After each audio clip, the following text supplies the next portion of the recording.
In the grand ballroom of the city's most opulent hotel, under a canopy of twinkling lights and surrounded by a sea of applauding guests, Emily felt the warmth of Alex's hand in hers as they exchanged vows.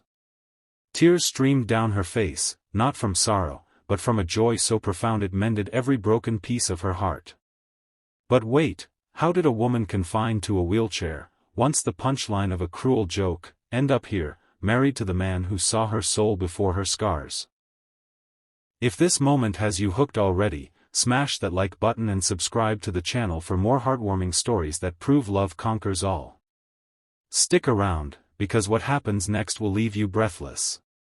Emily's story didn't begin in that ballroom.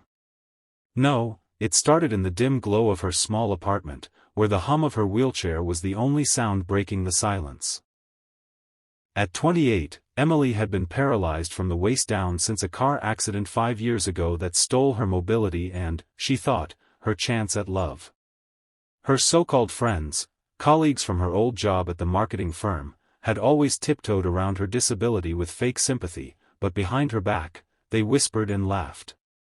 One evening, they convinced her to go on a blind date, insisting it was time she got back out there.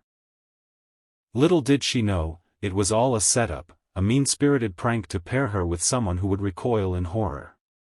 As she wheeled herself into the upscale restaurant that night, her heart pounded with a mix of hope and fear. The man waiting at the table turned to face her, and in that split second, Emily's world teetered on the edge. What if he laughed? What if he left? Hold on, because the twist is coming.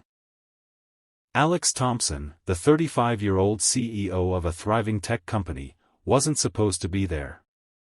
A single dad to his energetic 7-year-old daughter, Lily, Alex had buried himself in work after his wife's sudden death from cancer 3 years prior. Dates? He avoided them like the plague.